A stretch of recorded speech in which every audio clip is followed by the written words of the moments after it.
వేల మందిని ప్రొఫెషనల్స్ గా మార్చిన ఇనోమాటిక్స్ తో మీరు కూడా మీ డ్రీమ్ కెరియర్ ని ఇప్పుడే స్టార్ట్ చేయండి.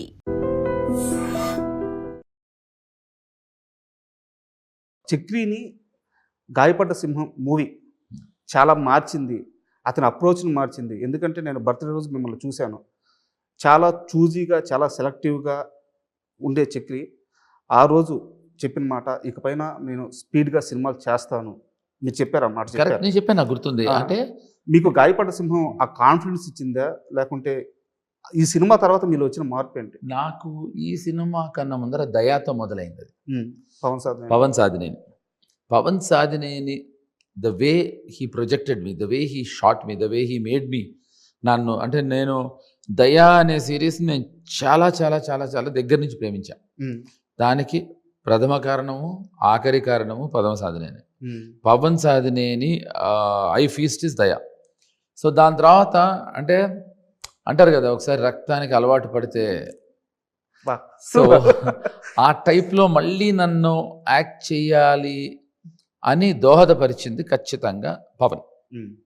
చాలా మంచిదైన వస్తే చేద్దాం అనుకునే తరుణంలో, సో దాని తర్వాత తనే ప్రొడ్యూస్ చేస్తున్నా అని చెప్పినప్పుడు గాయపడ్డ సింహం నేను చాలా ఎక్సైట్ అయ్యా. ఎందుకంటే ఇప్పుడు తనే డైరెక్టర్, తనే ప్రొడ్యూస్ చేసి తనే డైరెక్ట్ చేసుకోవచ్చు.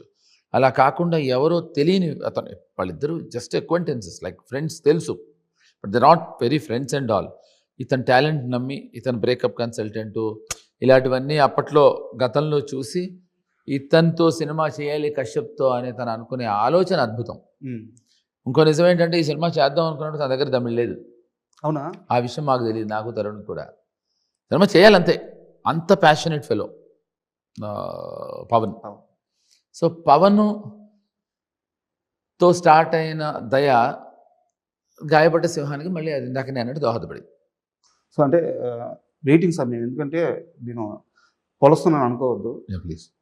ఒక మోహన్ బాబు గారిని, మిమ్మల్ని ఇలా చూస్తున్నప్పుడు అంటే ఏ క్యారెక్టర్కైనా మీరు ఆ బలాన్ని ఇవ్వగల వర్తున్న ఆర్టిస్టులు. Thank you so very much. But ఎందుకో అది ఎక్కడ తేడా కొడుతుందో, ఎక్కడ తేడా కొట్టలేదు, రావాల్సిన అది చాలా తప్పు. ఇండస్ట్రీ నాకు చాలా అవకాశం ఇచ్చింది, లేకపోతే ఇవాళ రోజున ఇక్కడ ఉండేవాడిని. అయ్యో అది కాదు సార్, కాదు నేను కోరుకునేది. నేనేంటంటే నేను చెయ్యకపోవటం అనేది కంప్లీట్లీ నా కాలే తప్ప, నా టాలెంట్ని కానీ లేకపోతే నాలో ఉండే what ever if I have ఏదన్నా ఉంది అని అనుకుంటే ఇండస్ట్రీ చాలా నాకు సపోర్ట్ చేసింది, ఇండస్ట్రీ చాలా పుష్ చేసింది. తర్వాత చెయ్యాలా చేయకూడదా అనే నా డెసిషన్ వల్ల నేను సినిమాలు చేయలేదు తప్ప, చాలామంది పాపం నాకు అది రావాల్సినంత గుర్తింపు రాలేదు, నీలాంటి నటుడి కంటే కాదు, రావాల్సినంత గుర్తింపు వచ్చింది, కావాల్సినంత గుర్తింపు తెచ్చుకున్నా. కానీ అక్కడితో నాకు నేనే బ్రేక్ వేసుకున్నా. నాకెవ్వరూ ఇది ఆపేయడానికో ఆపటమో చేయలేదు. కాకపోతే మళ్ళీ నా ప్రాబ్లం ఏంటంటే నాకు నచ్చే ఏదో అంశంతో ఒక హై వచ్చి కిక్ రావాలి. అది మళ్ళీ ఇంతకాలానికి నాకు ఐ ఫెల్ట్ ఇట్ విత్ గాయపడ్డ సింహం. Super. And last question please. And megastar Chiranjeevi గారి విషయంలో మీరు ఎంత పెద్ద అభిమానం ప్రత్యేకంగా చెప్పాల్సిన అవసరం లేదు. Big fan. బట్ ఏదో ఒక వర్క్ కంప్లీట్ కావట్లేదు సార్ మీ ఇద్దరి మధ్య. అంటే ఎగ్జాంపుల్స్ చెప్తాను.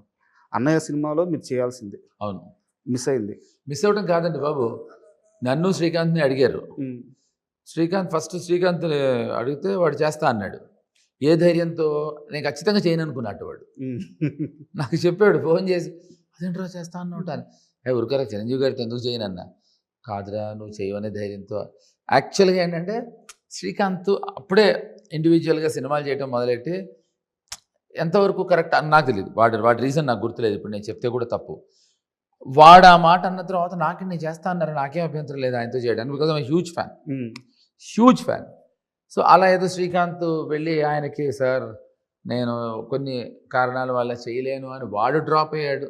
అప్పుడు నేను వాడు చేస్తే బాగుంటుంది కనుక అప్పుడు ఇంకా వేరే అని అలా, అంతే తప్ప నేను చేయను లేదు. సో ఇది ఫస్ట్ క్లారిఫికేషన్. అండ్ ఇంకో నా క్వశ్చన్ కూడా ఇంకా కంప్లీట్ అవ్వాలి. మరి సెకండ్ థింగ్ ఏంటంటే, నేను కరెక్ట్ అయితే ఓకే, రాంగ్ అయితే అది కరెక్టే, మీకు అర్థమైంది. మీరు చిరంజీవి గారి చేత ఓపెన్ చేసి మీరు డైరెక్ట్ గా మహాత్మా గాంధీ అని, అందుకే తెలిసి నాకు అదే అడుగుతున్నా, Mahatma Gandhi autobiography so start చేశారు. అంటే ఐ మీన్ కార్యక్రమం అయితే ఓపెన్ అయింది. కాదు సినిమా 80% షూట్ అయిపోయింది, సో అది కూడా కంప్లీట్ అవ్వలేదు. అది కూడా ఆగిపోయింది. నేచర్ ఏదో ఒక బిగ్ వర్క్ మీ ఇద్దరి మధ్య కోరుకుంటుంది. అంటే నా ఉద్దేశం ఏంటి చెప్పనా, అవి చేస్తే అక్కడతో రుణానుబంధం తీరిపోతుందేమో, కాబట్టి చేయకుండా I think it is taking, as you rightly said, maybe there is something big in store. ఎందుకంటే నేను హ్యూజ్ ఫ్యాన్. సో ఆయన్ని నేను ఫస్ట్ టైం చూసినప్పుడు ఎలా ఎక్సైటింగ్గా ఫీల్ అయ్యాను, ప్రతిసారి ఇప్పటికి కూడా అంతే ఎక్సైట్మెంట్ ఫీల్ అవుతూ ఉంటాను. సార్ ఫైనల్గా ఫస్ట్ ఆఫ్ ఆల్ మీకు థ్యాంక్ యూ. ఎందుకంటే అయ్యో థ్యాంక్స్, శ్రీనివాస్ కశ్యప్ లాంటి ఒక యంగ్ డైరెక్టర్కి మీరు చాలా సపోర్ట్గా నిలిచారు ఈ మూవీలో. థ్యాంక్ యూ అండి. సో అలా న్యూ ఏజ్ డైరెక్టర్కి మీలాంటి ఆర్టిస్టులు తోడుగా ఉంటే నిజంగా మ్యాజిక్ జరుగుద్ది, నేను బలంగా నమ్ముతున్నాను.